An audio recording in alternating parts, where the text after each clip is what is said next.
भारत की ज़मीन पर एक ऐसी जगह है जहां पत्थर संगीत गाते हैं। वक्त का पहिया सदियों से थमा हुआ है। यह है कोणार्क, उड़ीसा की मिट्टी पर बसा वो अद्भुत जगह जहां इतिहास और कलाकृति एक साथ सांस लेते हैं।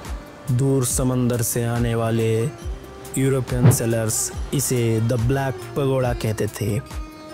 एक अंधेरा रहस्यमयी मंदिर। इसके पास आने पर वह अंधेरा रहस्य एक ऐसी अद्भुत रचना में बदल जाता था जिसे देखकर लगता था कि ये इंसानों ने नहीं, देवताओं ने बनाया होगा। एक विशाल रथ जिसे पत्थर से तराशा गया है, लेकिन इसकी शान के पीछे एक राज दबा हुआ है। एक अधूरी कहानी। क्यों ये भव्य मंदिर जिसे पूरा होने में 12 साल और 12 कारीगरों की जिंदगी लगी, आज भी अधूरा कहलाता है। क्या ये एक श्राप था या साइंस का एक अधूरा खेल?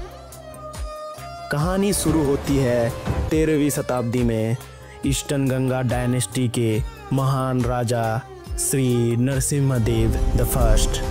उन्होंने एक सपना देखा। समुद्र के किनारे इंद्रभागा नदी के पास सूर्य देवता के लिए एक ऐसा मंदिर बनाने का संकल्प लिया जिसे दुनिया ने कभी ना देखा हो।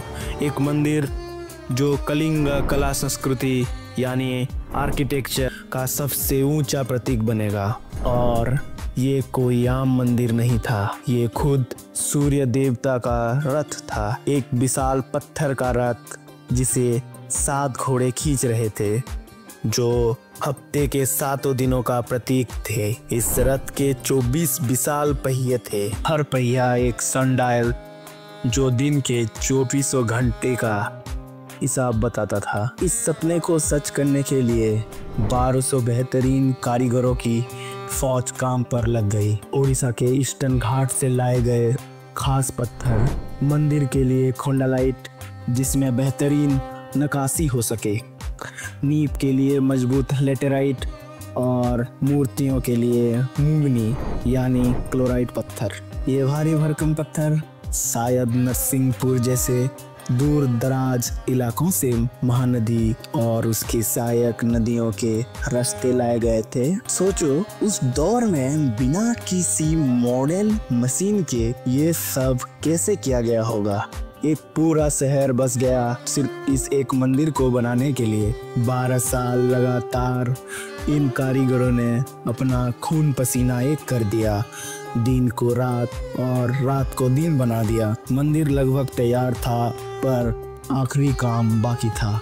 मंदिर का कलश यानी दधिनोती, वो आखिरी सबसे जरूरी पत्थर जिसे ऐसी जगह पर टिकाना था कि वो पूरे स्ट्रक्चर का वजन बैलेंस कर ले। पर बार बार कोशिश करने पर भी वो टिक नहीं पा रहा था। हर बार वो नीचे गिर जाता था। फिजिक्स और आर्किटेक्चर के सारे नियम फेल हो रहे थे। समय बीतता जा रहा था। राजा का सबर जवाब दे गया। उन्होंने मुख्य शिल्पकार बिसु महाराणा को आदेश दिया, अगर अगले दिन सूर्यदेव तक कलश नहीं लगा तो सभी 1200 कारीगरों के सर कलम कर दिए जाएंगे। 1200 जिंदगी दांव पर थी। जब सारी उम्मीदें खत्म हो चुकी थी, तब अंधेरे में एक रोशनी की किरण आई।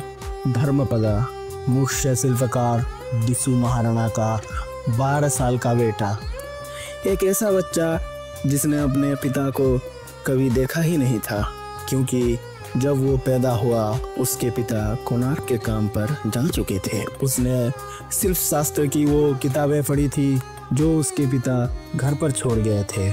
रातों रात वो मंदिर पहुंचा और उसने वो गलती पकड़ ली जो बड़े बड़े उस्ताद नहीं देख पाए थे। अंधेरे में उसने अकेले ही उस भारी कलश को उसकी सही जगह पर स्थापित कर दिया। सूर्योदय हुआ, मंदिर पूरा हो चुका था। जान तो बच गई, पर अब एक नया डर पैदा हुआ। अगर राजा को पता चला कि 1200 उस्ताद जो काम नहीं कर पाए वो एक 12 साल के बच्चे ने कर दिया, तो उनकी शान मिट्टी में मिल जाएगी। और गुस्से में राजा शायद उन्हें फिर भी ना छोड़ें। उन 1200 कारीगरों की इज्जत और जान बचाने के लिए धर्मपद ने वो किया जिसकी कोई कल्पना भी नहीं कर सकता। उसने मंदिर की चोटी से समुद्र में कूदकर अपनी जान दे दी ताकि कलिंग के शिल्पकारों का सम्मान हमेशा जिंदा रहे। धर्मपद की कुर्बानी ने कारीगरों को तो बचा लिया, पर शायद मंदिर को श्राप से नहीं बचा पाई। सदियों तक ये मंदिर वीरान पड़ा रहा। इसका 228 फीट ऊंचा मुख्य शिखर, जो कभी आसमान से बातें करता था, ध्वस्त हो गया। क्यों? एक कहानी कहती है कि कला पहाड़ नाम का एक आक्रमणकारी ने इसे तोड़ दिया, तो कुछ कहते हैं कि इसके शिखर पर लगे विशाल चुंबक या लोडस्टोन को निकालने की वजह से इसका बैलेंस बिगड़ गया। आज के साइंटिस्ट मानते हैं कि इसकी बर्बादी की वजह समुद्र की नमकीन हवाएं, खोंडलाइट पत्थर का समय के साथ कमजोर होना और सदियों तक देखभाल ना होना। वजह जो भी हो, कार्स या साइंस आज भी कोणार्क का एक अधूरी दास्तां है। एक राजा के सपने की, 1200 कारीगरों की मेहनत की और एक बच्चे के बलिदान की कहानी जो आज भी इन पत्थरों में जिंदा है।